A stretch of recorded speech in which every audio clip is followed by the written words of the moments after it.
Então tá, bom dia, realmente um prazer aí a participar desse evento. Hoje eu vou trazer um assunto sobre a inspeção eletromagnética em cabos. A gente está discorrendo bastante aí sobre equipamentos de içamento, né? Inclusive eu até aproveito a oportunidade para parabenizar a IBP pela iniciativa. Muito legal a gente ter esse tempo para poder discutir sobre um assunto que faz parte bastante principalmente do nosso dia a dia lá na Axis, né? Aproveito também para parabenizar meus colegas aqui que vêm apresentando os seus temas. Está sendo bem bacana a gente compartilhar essas experiências, tá? Meus agradecimentos em especial ao Pablo e você, Lisandro, pelo convite. Vamos lá. Essa é a agenda dos tópicos que eu trouxe aqui para a apresentação. É um tópico relativamente extenso, vou tentar me conter aqui com os minutinhos que a gente tem para poder falar. Eu inicio aqui basicamente uma passagem bem rápida sobre a utilização de cabos de aço. Eu vou focar mais no equipamento de inspeção, né, que é objeto da nossa apresentação, mas cabos de aço em si tangem uma gama muito vasta no mercado, principalmente na área industrial, né? A gente consegue ver esses equipamentos aí em diversas aplicações, em diversos segmentos e departamentos, né? Mas eu achei muito interessante essa colocação aqui do professor Weishado. Eu vou comentar sobre ele ao longo da apresentação. Ele tem bastante material, bastante bibliografia sobre o tópico, mas ele coloca dentro dessas vertentes essa criticidade em segurança, né, a safety critical aí apontada por ele, que tanto inferindo a segurança de operadores, de pessoas, quanto de próprio equipamento, né? Também ela tange o que eles chamam de single point of failure, que é uma falha de um ponto único. Essa é a mais difícil de ser detectada, principalmente num universo mais abrangente. E isso é basicamente quando uma falha em um sistema compromete toda a operação, né? Então, quando a gente tem um item comprometendo todo um sistema mais abrangente. E, por fim, a missão crítica. Então, quando a gente tem um item de falha que compromete todo um negócio, né? Então, além disso, eu aproveito para... É interessante essa análise, né? Porque a gente vê cabo de aço tão rotineiramente durante a operação e acaba não se dando o tempo em pensar a real criticidade desse equipamento, né? E o que isso pode levar, né?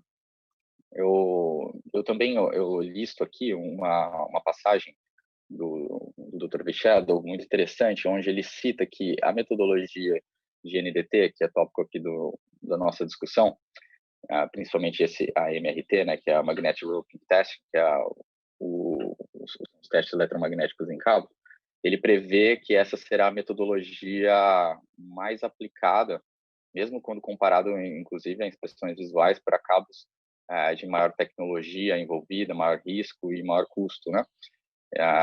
Ele combina isso muito com um sistema de monitoramento remoto, basicamente, que é esses sistemas contínuos de monitoramento de cabo de aço, que ele prevê a instalação direta desses equipamentos no próprio dispositivo de carga, um guincho, um guindaste, algo do tipo, né?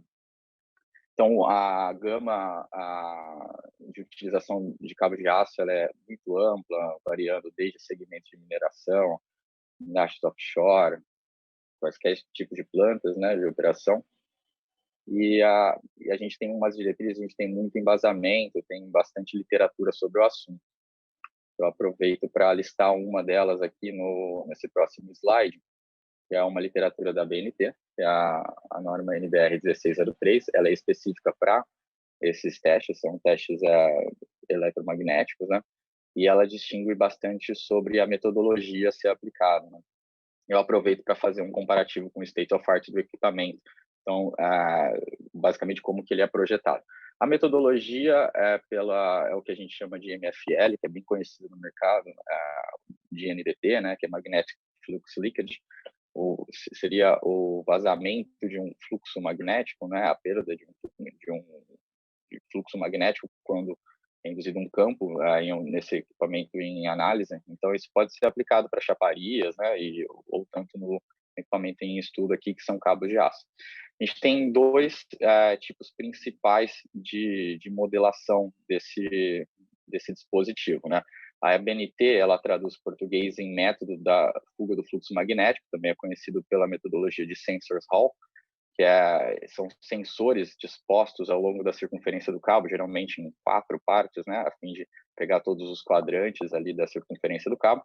E essa metodologia do fluxo principal, que também é conhecido como o método da bobina. Então, a gente tem uma bobina que envolve o cabo de aço, e ela imprime esse campo magnético, e basicamente a metodologia ela consegue fazer uma correlação da densidade do fluxo que é impressa no cabo com a área seccional do cabo. Então, no vazamento de um possível fluxo, correlaciona-se isso uma perda de área metálica do cabo. E eu vou falar um pouquinho mais a fundo sobre isso. Um pouquinho antes, eu vou falar um pouquinho das normativas que a gente tem, um pouquinho da literatura que a gente tem sobre inspeções de cabo de aço, de equipamentos de içamento. Algumas delas já foram até citadas aqui. Eu vou me pautar bastante na ISO 4309, né? Ela tem uma tradução para NBR ISO, só que na revisão, na tradução para português, os ensaios por eletromagnético não foram incluídos. A gente tem uma NBR específica para isso, como eu comentei, que é 16073. A ISO, ela é bem completa, a tradução ela não é exatamente idêntica, né, como eu havia comentado, e ela, inclusive, tem critérios de descarte, ela tem um anexo específico para esse tópico aqui de inspeção eletromagnética em cabo. A nossa ABNT, de 1603, ela é bem sucinta, assim, mas ela chama bastante a SNT, a STM, que é uma norma americana, e ela é muito utilizada para fazer esse correlativo. Ela é uma norma sucinta também, mas muito prática, muito boa de ser utilizada. A gente usa bastante isso na Axis também. Uma outra norma que eu coloquei aqui é essa MSH, que é uma norma americana também, que é o Código Federal de Regulação deles, para mineração. E ela é super interessante, uma norma super extensa, e ela é bem completa. Inclusive, eu até coloquei uma menção aqui do Dr. Lombardi durante uma conferência lá em Oxford, que ele fala do conservadorismo dessas normas, né? A gente está falando de medidas de admissão em até 10%, quando algumas outras legislações vão até 20%. Então, para requisitos de segurança, essas normas são bem conservadoras. Bom, então, como que ficaria a aquisição? Quais seriam os entregáveis dessa nossa análise, né? São basicamente 2 sinais aquisitados por esses sensores, né? É um sinal de perda de área metálica, que é o LMA, Loss of Magnetic Area, e também o sinal de falha localizada, que é o Localized Fault. Essas metodologias de LF, LMA, são as mais utilizadas no mercado. A gente vai conseguir ver bastante dessas abreviações aí, né? Então, a principal distinção entre esses 2 sinais, o primeiro, ele é uma medida quantitativa, então, geralmente anunciada em valores percentuais. Então, a gente consegue ter um valor bem exato de qual que é essa área metálica perdida aí durante a inspeção. Uma medida muito significativa para a tomada de decisão, é um valor bem, dependendo do equipamento que se é utilizado, ele é um valor muito preciso, né, muito fidedigno.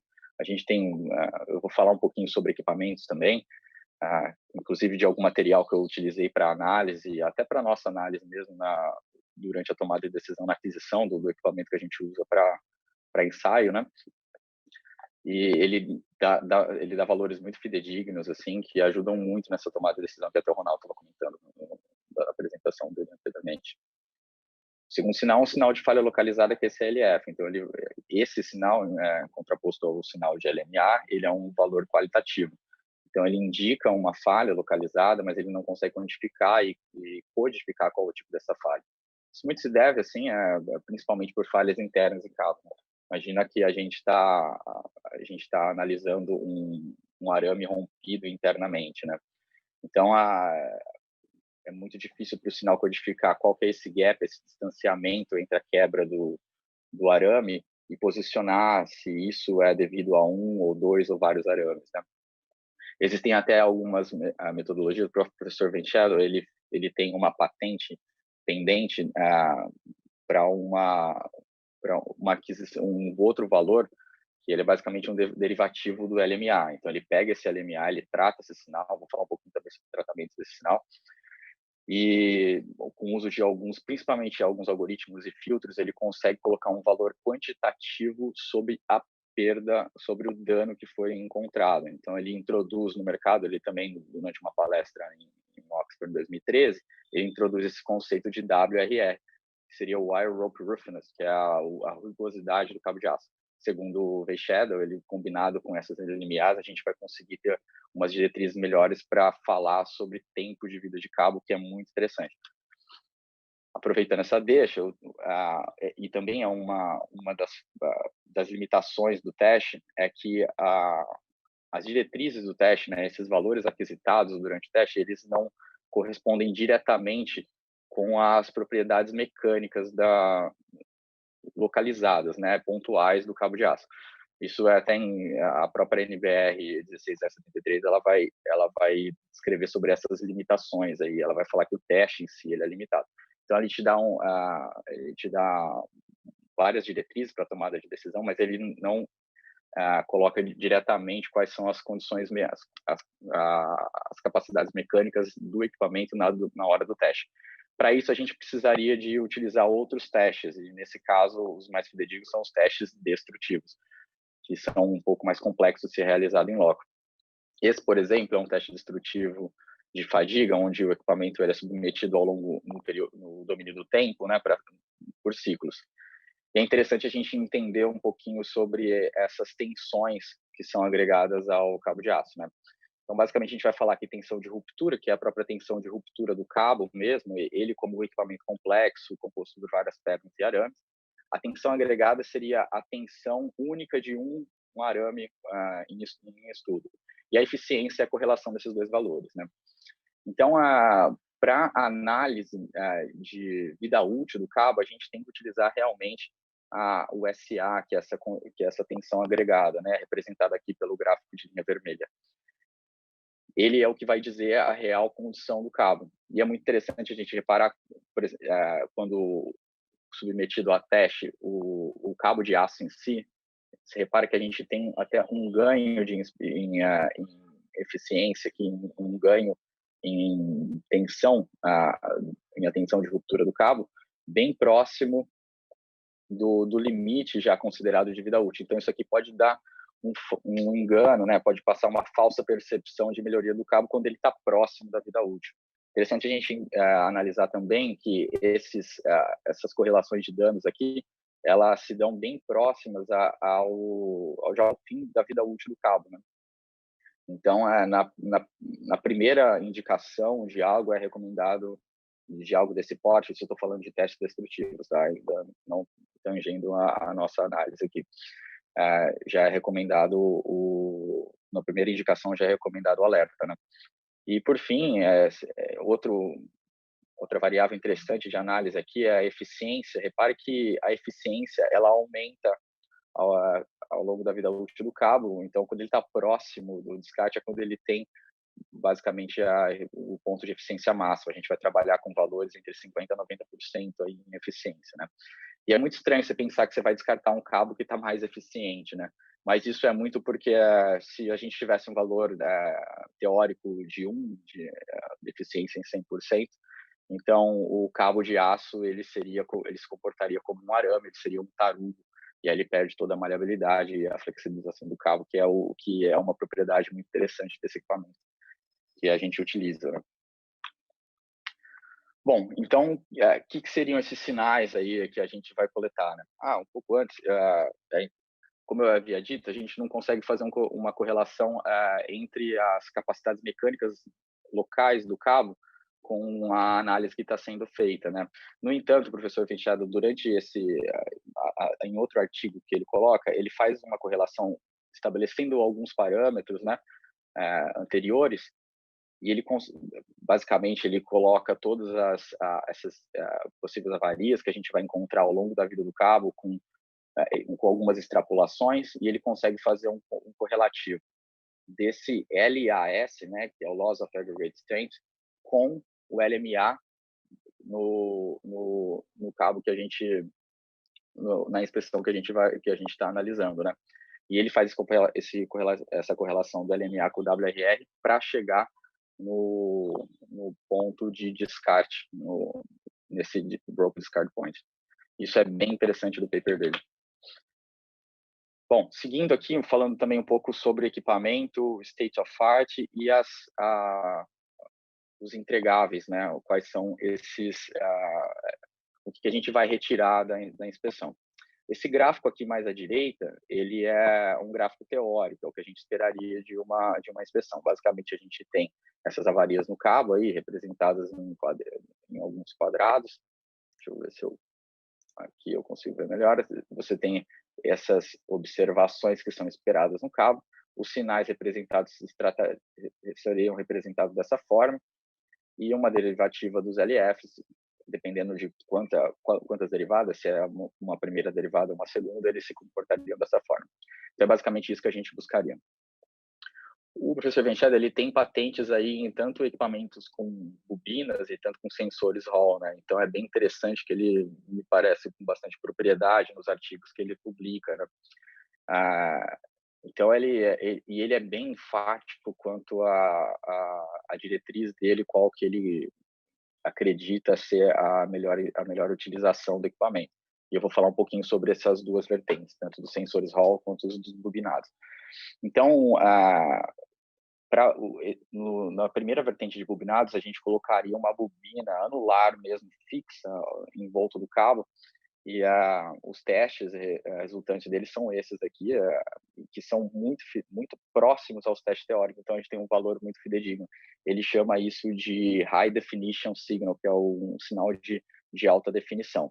No entanto, isso daqui para a operação ela é bem dificultosa, a gente teria que colocar uma bobina fixa para cada cabo inspecionado, fazer um aparato, isso aqui não é tão prático. O ideal seria se a gente utilizasse como se fosse um modelo em dobradiças, então poder abrir essa bobina e depois fechar quando eu for fazer o invólucro do cabo. No entanto, uma vez feito esse dispositivo, notou-se muito ruído que interferiu diretamente na aquisição dos valores. A gente vê aqui pelos gráficos da figura 4B que os valores são bem comprometidos. Posteriormente, o professor Venchado, junto com o departamento de P&D dele, ele conseguiu, através de uma tratativa de algoritmo que já é bem conhecida, que é o cancelamento de eco, ele conseguiu chegar em resultados com esse dispositivo em dobradiça bem próximos aos valores iniciais aqui com o anular, que são bem correlativos aos valores teóricos. Então, ele chegou num valor de sinal que ele chama de High Definition, né? E eu acho muito interessante que ele conseguiu fazer um dispositivo bem versátil, que tem uma aquisição de sinal muito boa. E agora, falando sobre os dispositivos sensores, esses Hall sensors, então, se a gente notar, o cabo de aço em si ele é um dispositivo complexo, né? Então, ele tem, a geometria dele é complexa. Note que a gente está, em alguns momentos, vamos trabalhar com diâmetros diferentes, né? Então, dependendo onde que esses sensores captam esse tipo de informação, isso vai gerar o que ele chama de ruído de corda. E aí ele fica mais evidente nesses gráficos. Esse daqui é o gráfico direto, quando retirado de sensores do tipo Hall. Repare que o nível de ruído ele é muito alto, ele dificulta muito a interpretação dos valores, principalmente para dados pontuais, né? O que é feito, então, a gente pega esse sinal e trata ele com filtros, e o filtro utilizado é um filtro de passa baixo, que basicamente ele coloca a extrapolação de alguns desses valores. No entanto, a gente consegue notar que esses valores, principalmente aqui de LMA, eles são extrapolados de forma que o professor Benchador chama de LMA não fidedignos, né? Então, eles são pseudos valores, que é o termo utilizado para ele no artigo. A análise é simples, se a gente for ver aqui, é basicamente na região aqui de 1.000 metros do cabo, a gente esperaria algo em torno de 6, e após 6% de perda de área metálica, e após a passagem desses filtros aqui, alguma coisa em torno de 8. Então, é isso que ele chama de um valor de baixa definição, né? Analogamente, a gente tem os valores de LF, que aqui talvez uma região mais ruidosa seria aqui por conta também do 1000, e é interessante saber também que é difícil a tomada de decisão, porque a gente está falando um espaço de tempo em 100 metros, né? Então, 100 metros em cabo de aço é algo bem considerável e é difícil você tomar uma decisão aqui, visto os parâmetros que você tem. E quando comparado já ao valor de Passa Baixa, seria alguma região um pouco mais crítica, seria em torno, um pouco antes dos 900, entre 800. Então, ele chama esse valor aqui de pseudo-valores, né? Fica bem evidente isso dentro do artigo que ele descreve. Então, por fim, eu coloco essas limitações, né, do método de inspeção. Isso aqui está até escrito na própria NBR, né?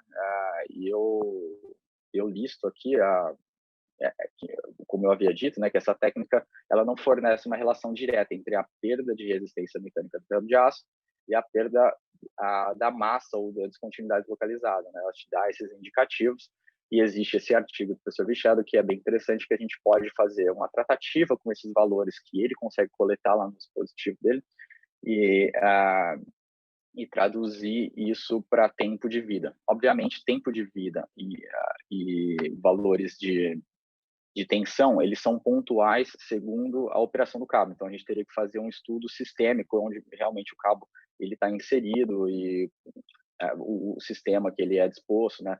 Imagina que um teleférico, por exemplo, ele tem uma solicitação muito mais contínua do que um guindaste offshore, né?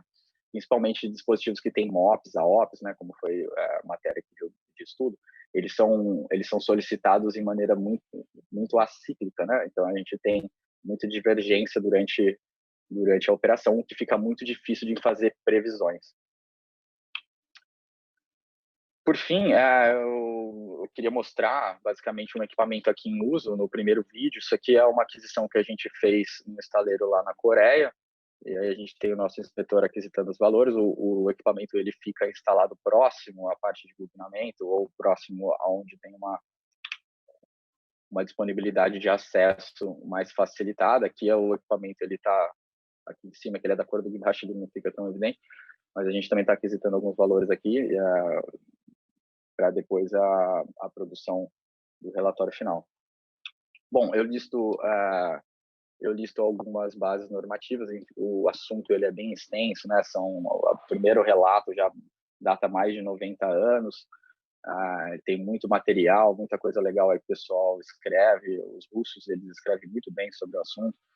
Então, eu deixo aqui alguma das diretrizes que eu tomei. O espaço era meio curto de tempo, aí eu consegui fazer um pouquinho antes até a Lisandra do prometido, mas eu fico à disposição para quaisquer dúvidas aí ou comentários.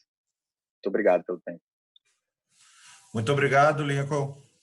Nós temos duas perguntas para você, as duas são basicamente sobre o mesmo tema, do Fábio Ferreira e do Antônio Carlos. Eles estão perguntando, falando que a inspeção em relação à inspeção eletromagnética do cabo de aço. Geralmente o cabo está lubrificado. É possível utilizar o aparelho com cabo lubrificado?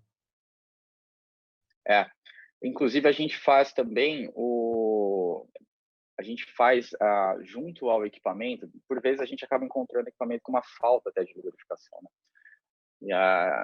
E é até uma recomendação de fazer a inspeção junto à lubrificação pressurizada, que é recomendada, e geralmente a gente não tem isso com tanta facilidade, é muito feito a lubrificação lá em loco, manual mesmo, então a gente consegue combinar esses dois serviços aí em um só.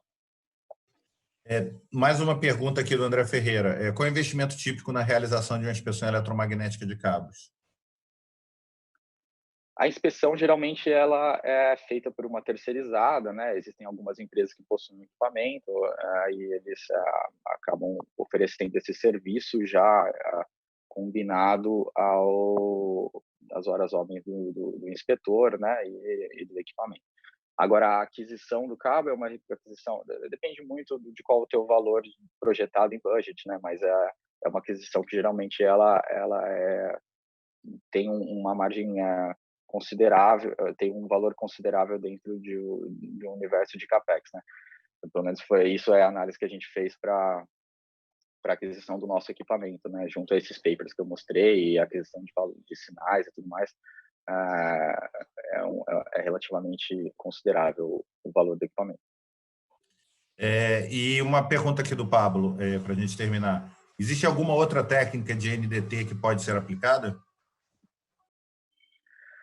Bom, segundo a norma, essa é a mais comum, a MRT, né? A NDT que a gente tem várias, a mais comum também é a inspeção visual, né, que já é aplicável no mercado, mas uma um pouco mais invasiva do que a inspeção visual propriamente dita, seria somente a inspeção eletromagnética aí pela análise de fluxo que é perdido durante a indução do cabo. Lincoln, muito obrigado. Se alguém tiver mais alguma pergunta, pode botar no chat. O Lincoln vai estar aqui disponível também para responder. Muito interessante, né? Acho que chamou muita atenção de todo mundo para a gente estar discutindo esse tema. Agora vamos para a nossa última pergunta, nossa última palestra. Obrigado, Lincoln. Nossa última palestra é movimentação de cargas em sondas de perfuração marítima, com Paulo Sérgio Gomes Pinto, que é consultor em manutenção e integridade da Gerência Geral de Sondagem Marítima da Petrobras. Ele é engenheiro metalurgista pela Universidade Federal Fluminense e mestre em engenharia pela Universidade Federal do Rio Grande do Sul. Engenheiro de equipamentos na Petrobras desde 2008, atuando como profissional habilitado.